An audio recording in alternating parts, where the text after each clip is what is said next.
Collection শুরু হয়ে গেছে। তোর বাড়ি খাইয়ে যদি টাকা দেবো তাই বাংলার করে হোটেলের দোষ কি? ওই জায়গাতে খেয়ে শিখি 1000 টাকা দিয়ে দুদিন আর খেয়ে চলে যাবো, তার সাথে 1000 টাকা 650 টাকা 1 কেজি আর 250 টাকা 350 টাকা 5 টাকা সব হয়ে যায়, ফ্যামিলি সবাই খাওয়া যাবে। তোমার বাড়ি চার চাপতে যাবো 1000 টাকা দিয়ে।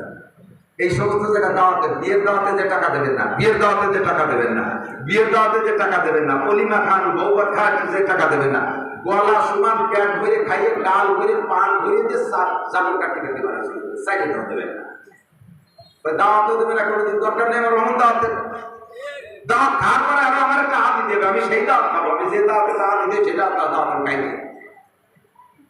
এই সমস্ত অনুষ্ঠান করে টাকা কালেকশন করা, মুসলমানি অনুষ্ঠান করে টাকা কালেকশন করা, সুর বেচা টাকার চাইতে হারাম, বৌবাদ করে টাকা কালেকশন করা, সুর বেচা টাকার চাইতে হারাম, বরযাত্রী কালেকশন করা, সুর বেচা টাকার চাইতে হারাম। এরপরে আকিকা বেচা টাকা, এগুলো হারাম, এগুলো 3 নম্বর 4 নম্বর নামটা রাখলে সুন্দর করে, সুন্দর নামের বরকত আছে, নামের ওসিলায় লক্ষ লক্ষ মানুষ পার হয়ে চলে যাবে। এরপরে যখন বড় হবে লেখাপড়া শিখানোর জন্য যুবকরা খেয়াল করো, মানুষের প্রথম সন্তান হইলে বিশেষ করে প্রথমটা পরের গুলোর প্রতি অত দৃষ্টি না, প্রথমটারে তাড়াতাড়ি পড়াইয়ে বড় পণ্ডিত বানাতে চায়। 3 বছরে 4 বছরে পোলা পান তাইলে 10 খান বইতে কেজি স্কুলে পাঠায় গেছে, সে কেজি স্কুলে ওই বইও নিতে পারে না। তারপরে মাস্টাররা কাছে কবি আপনারা নিয়ে এসে দুনিয়ার মামিরা ওই জায়গায় আড্ডা বাচ্চা ভর্তি দিয়ে এরপরে গাছতলা বাসতলা বসে বসে মামি সম্মেলন, দুনিয়ার জন্য পছন্দ দরবার, গেম খেলা, ফেসবুক, ইউটিউব আর পারিবারিক সমালোচনা, এই আমি বলছে কেজি স্কুল। আর তার সাথে বানাইছে আমাকে কেজি মাদ্রাসা, এই সময় এমাটাবাদী মাদ্রাসা বানাইছে। বসে বসে মিটিরা বসে দরবারে আমার ভাইজান কেমন, কয়েকটা দাম রা আমরা শ্বশুর কেমন, বুড়ো শয়তান। ওদিকে বাচ্চারা বলতেছে মুজাকারা করতেছে, তবলিগের মুজাকারা হয় না, মুজাকারা। আপনার সামরি কেমন, বুধ সুন্নি, আমার সংসারে সব আমার মাইয়ের বাড়ি পাঠাইছে। আমরা দেওয়ার কেমন, অথচ নুসটা তুমি বুঝলি কি?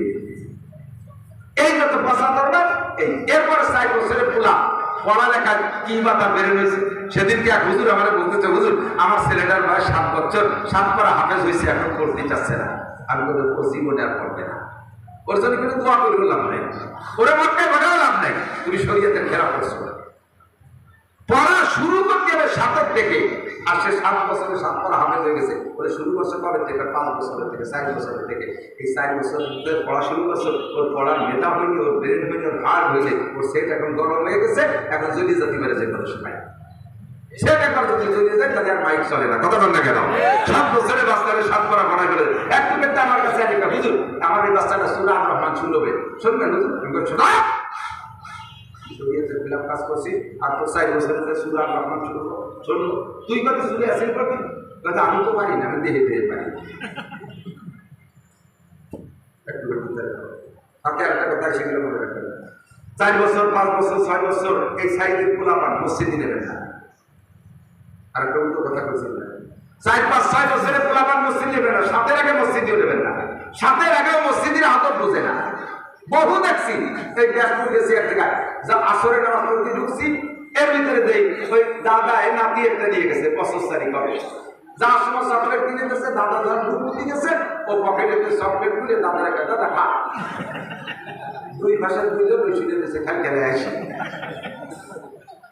দাদা কিন্তু প্রতি চকলেট খাবে, ও খাই ছাড়বে। যখন দাদা খাইলে রাগ করে দাদা লুঙ্গি ধরে ঝুলে পড়ছে, কেউ একটা ফিরে গেছে। ওই তো বুদ্ধি হয়নি, 7 বছরের তা নিয়ে করে না।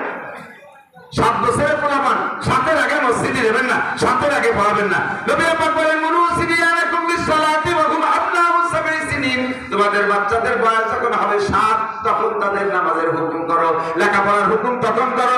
7-এর আগে পড়ানোর জন্য ব্যস্ত হবে না, 7-এর আগে তারা মসজিদে নিবা না, 7-এর আগে নামাজ পড়তে অর্ডার করবা না। ওই সময় যদি গরম হয়ে যায় আর কোনোদিন সে পড়তে চাইবে না। এরপরে 7-এর থেকে হুকুম করো, আর একটু একটু করে প্রশিক্ষণ দাও। অত্রিবুহুম আলাইহা ওয়া হুম আবনাউ 10 সিনিন, যখন বাচ্চার বয়স হয়ে যাবে 10 বছর পুরার পরে যদি একদিন বেশি হয়ে যায়, আর ওই একদিন যদি বাচ্চা নামাজ না পড়ে, নামাজের কারণে তাকে প্রহার করো, একটা পিঠেন দাও, এই পিঠেনটা দেওয়া ওয়াজিব। 7-এর থেকে হুকুম করো, 10-এর পরে যে নামাজের জন্য পিঠের দাও না পড়লে আর কি করো? 10-এর যে আরেকটা কাজ আছে, অফারলিকু বাইনা মাতাজিহিম। খেয়াল, খুব খেয়াল, ইম্পর্টেন্ট, ভেরি ভেরি ইম্পর্টেন্ট। এদিক থেকে অফারলিকু বাইনা মাতাজিহিম, 10 বছর হয়ে যাওয়ার পরে বাচ্চাদের বিছানা আলাদা করে দিবা, নইলে অ্যাক্সিডেন্ট হওয়ার সম্ভাবনা আছে। 10-এর উপরে বয়সী মেয়েকে মায়ের কাছে শুতে দেবেন না, 10-এর উপরে বয়সের ছেলেকে বাপের কাছে শুইতে দেবেন না, 10-এর উপরে বয়সের ভাই বোনকে এক জায়গায় শুইতে দেবেন না, 10-এর উপরে বয়স হলে বিছানা আলাদা করে দেবেন। দামি আলিশান খাটের দরকার নাই, কমপক্ষে বিছানা ছোট ছোট করে আলাদা করে দেন, একজনের গায়ের সাথে যেন আরেকজনের স্পর্শ না লাগে। ছোট্ট একটা বিপদের কথা বলে যাই, একেবারে বিপদ, মহা বিপদ। যুবতী মেয়ে আর মা এক বিছানায় শুয়ে আছে, বাপ ভিন্ন কাটে শোয়া। রাতের বেলা স্বামীর শট যাচ্ছে, স্ত্রীর কাছে যাবে, ভরপুর ভরা যৌবনের টলমলে আগ্রহের সাথে অন্ধকার রাত্রে যদি নিজের বিছানা থেকে উঠা স্ত্রীর কাছে গেছে, এবার জানা নাই স্ত্রী কোন পাশে শোয়া, মেয়েটা কোন পাশে শোয়া। ভুল করবে যদি আপনার ওই স্পৃহার সাথে স্ত্রীর গায়ে হাত দিতে ভুলে যদি মেয়ের গায়ে হাত লাগা যায়, মুখে তালাক বলা লাগবে না, স্ত্রীটা চিরতরে তালাক হইয়া যায়। মুখে 3 তালাক দিলে আর এক জায়গায় বিয়ে করা যায়, কোনো কালে আবার বিয়ে করা যায়, কিন্তু স্ত্রীর গায়ে হাত দিতে যে যদি মেয়ের গায়ে হাত পড়া যায়, এই যে হারাম হয়ে যায়, আর কোনোভাবে হালালের উপায় থাকে না। না যায় দুনিয়ায় কথা বলা, না যায় বউরে বিচ্ছিন্ন করা, আবার না যায় একসাথে বসবাস করা। এরপরে যদি স্ত্রীর সাথে মিলন হয় তা হবে জিনা, এরপরে যদি সন্তান হয় ওই স্ত্রীর গর্ভে তা হবে হারামজাদা জাউলুর বাচ্চা। বিশ্বনবী মহাপণ্ডিত উম্মতের সব কিছু আল্লাহ জানাই দিয়েছে, ভবিষ্যৎবাণী দিয়েছে। আর একটু উল্টোই শুনে নেন, যুবক ছেলে আর আব্বার এক জায়গায় শোয়া আছে, রাতের বেলা ওই ছেলের মা তার বাপের কাছে আসবে, অর্থাৎ স্বামীর কাছে আসবে, ভরপুর চাহিদার সাথে রাতের অন্ধকারে উঠে স্বামীর গায়ে হাত দিতে গিয়ে যদি ছেলের গায়ে হাত দিয়ে বসে, ছেলের বিশেষ করে সরবে যদি হাত পড়ে যায়, স্বামীটা চিরতরে হারাম হয়ে যায়, চিরতরে হারাম হয়ে যায়। এই জন্য নবী পাক বলেন অফারলিকু বাইনা মাতাজিহিম। অনেক আছে ছেলেরা 16, 17, 18 বছর পর্যন্ত মায়ের সাথে এক বিছানে ঘুমায়, মায়ের গলা জড়িয়ে ধরে ঘুমায়, আর কেডিট জানে আমি আজও মার কোলের মধ্যে ছাড়া শুই না। মাও পায় আমার ছেলেটা কলেজে পড়ে, ও আলাদা বিছানে শোয়, আমার গলা জড়ায় ধরে শোয়। যেদিন থেকে সে সাবালে গইছে, বলকে 10 বছরের পরের থেকে যতবার আপনার গলা জড়ায় ধরে বাচ্চাকে ঘুমাইছেন, অতবার প্রত্যেক রাত্রে মার সন্তানের মধ্যে জিনার গুনাহ লেখা হইয়া গেছে।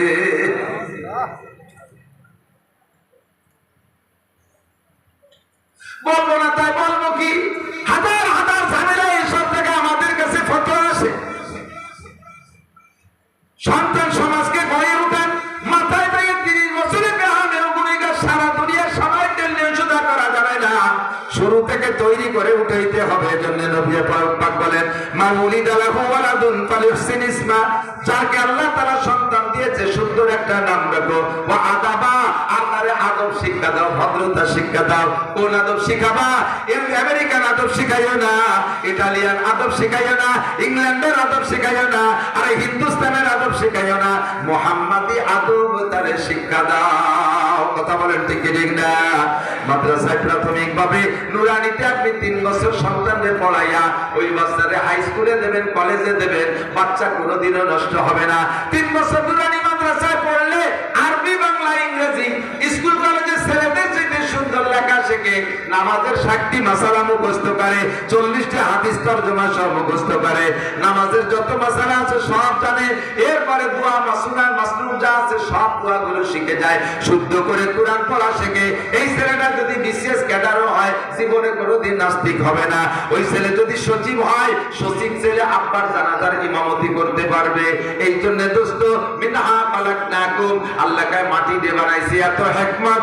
আবার কিছুদিন দুনিয়ায় ঘুরে যাও, ফিহা নুইদুকুম, মাটির মধ্যে তোমারে নিয়েই ছাড়বো। ওয়া মিনহা নুখরিজুকুম তারাতান উখরা, আর মাটির নিচে নেওয়া পর্যন্ত শেষ না, অবশেষে সব মানুষকে হাসরের মাঠে আল্লাহ উঠাবে কি উঠাবে না?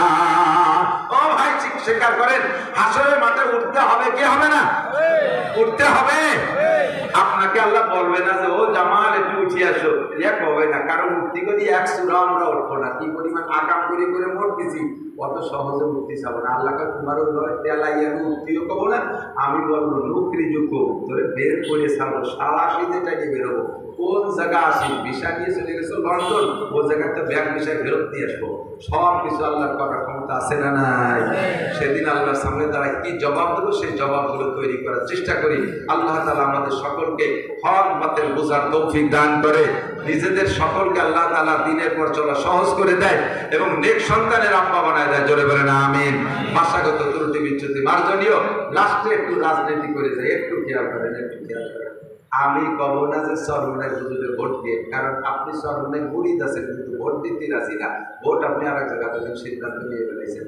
আপনারে কব না যে মামুন সাহেবের দলে ভোট দেন, বলবো না এটা না যায় তা না, বললে দোষ নাই। এখন উন্মুক্ত রাজনীতি, সবাই সবাইটা করতে পারে, কেন বলবো না? কিন্তু তারপরও বলবো না।